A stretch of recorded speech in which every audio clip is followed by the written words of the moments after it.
Philippe, pourquoi analyser le bilan avant de reprendre une entreprise? Alors le bilan, c'est une photo de l'entreprise à un moment donné, donc l'analyse elle est indispensable, hein. Ça va être une analyse qui va permettre de voir un petit peu la situation déjà patrimoniale de l'entreprise, notamment avec le bilan, c'est-à-dire avec l'actif et le passif. Et dans l'actif et le passif, on va s'intéresser à ce que possède l'entreprise, avec l'actif notamment, ces immobilisations corporelles, ces immobilisations incorporelles, le niveau d'amortissement que l'entreprise a pu donc dégager, et donc quel est l'état du matériel. Donc ça, on va très vite voir cette situation à travers les chiffres de l'actif.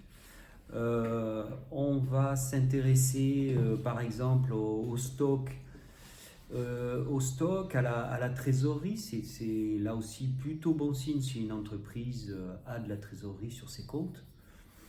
Et on va s'intéresser au passif. Est-ce qu'il reste des dettes? Est-ce qu'il y a du report de résultats, du report négatif? Donc ça, c'est la partie bilan. Et puis après, il y a le compte de résultats où là, on va regarder surtout le chiffre d'affaires et les résultats. Voilà, on va regarder ça aussi en perspective. On regarde un bilan, par exemple, au 31 décembre 2024, mais on va regarder aussi ce qui s'est passé en 2023, ce qui s'est passé en 2022. On essaie de regarder ça sur 3 à 5 ans pour voir un petit peu la progression de l'entreprise, ou sa régression aussi, ça peut être l'inverse, hein. Et puis on va se poser la question de l'année en cours. Voilà. Et quand on aura déjà tout ça, on aura une bonne idée de la situation de l'entreprise et une bonne idée de l'évaluation de cette entreprise. Pourquoi les chiffres du bilan peuvent-ils être trompeurs?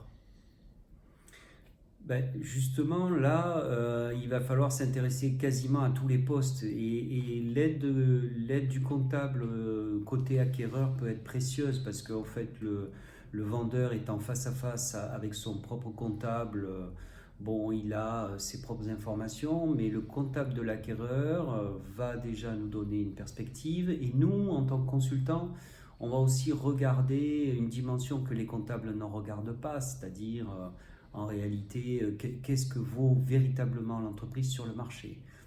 Notre regard, il va être précieux parce que on est en contact direct avec les acquéreurs, et c'est un peu eux qui font le marché. Donc en fait, on va regarder un peu on va voir toutes ces observations, et c'est ces observations qui vont nous donner une idée de l'entreprise, de la valeur de l'entreprise. Quel est le rôle de l'accompagnement dans cette analyse? Alors nous, on va être un peu le médiateur de tous ces intervenants, de tous les conseils qui sont autour du vendeur et de l'acquéreur. On va être un peu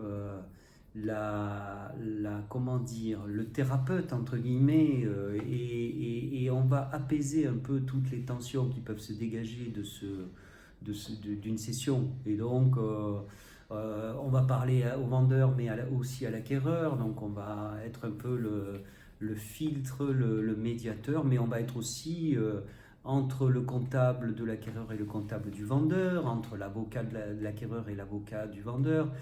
Et donc notre rôle, il est capital là, dans ce petit concert de conseils et de parties prenantes entre l'acquéreur et le vendeur, pour apaiser la situation, essayer de faire en sorte que les personnes se parlent et éclaircir toutes les zones d'ombre d'une session.